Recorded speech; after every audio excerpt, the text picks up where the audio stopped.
అందరికీ నమస్కారం. కార్తీక మాసం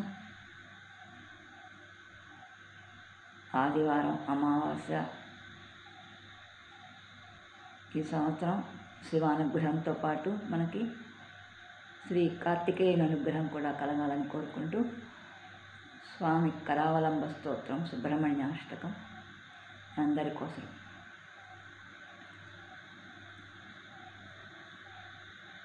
हे स्वामिनाथ करुणाकर दीनबन्धो श्री पार्वतीश मुखपङ्कज पद्मबन्धो श्रीशादिदेव गणपूजित पादपद्म वल्लीशनाथ मम देहि करावलम्बम्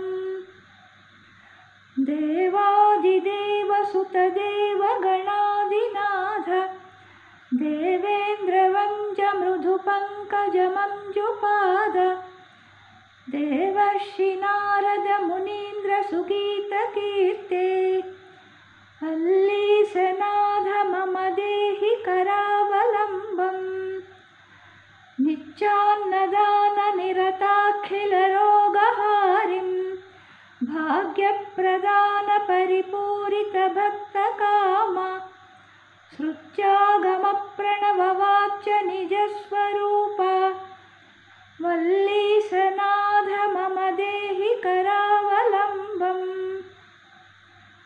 क्रौञ्चासुरेन्द्र परिखण्डन शक्तिशूल चापादिशस्त्र परिमण्डित दिव्यबाणे श्रीकुण्डलीशधृततुण्ड शिखीन्द्रवाह वल्लीशनाथ मम देहि करावलम्बम्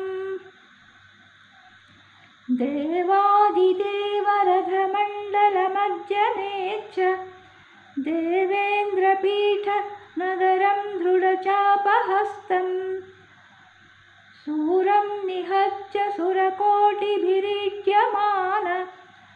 वल्लीशनाथ मम देहि करावलम्बम् हारादिरत्नमणियुक्तकिरीटहार केयूरकुण्डललसत्कवचाभिराम हे वीरतारक जयामर बृन्दवञ्ज वल्लीशनाथ मम देहि करावलम्बम् पञ्चाक्षरादि मम मन्त्रितगाङ्गतोयैः पञ्चामृतैः प्रमुचेन्द्रमुखैर्मुनीन्द्रैः पट्टाभिषिक्तहरियुक्तपरासनाथ वल्लीशनाथ मम देहि करावलम्बम् श्रीकार्तिकेय करुणामृतपूर्णदृष्ट्या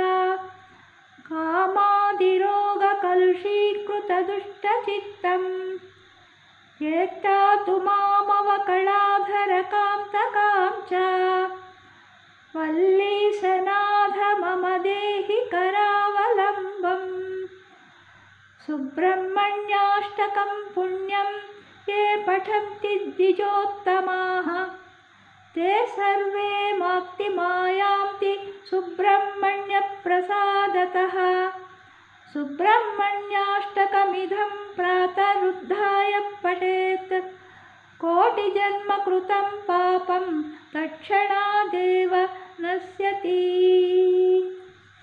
श्री सुब्रह्मण्याष्टकं सम्पूर्णम्।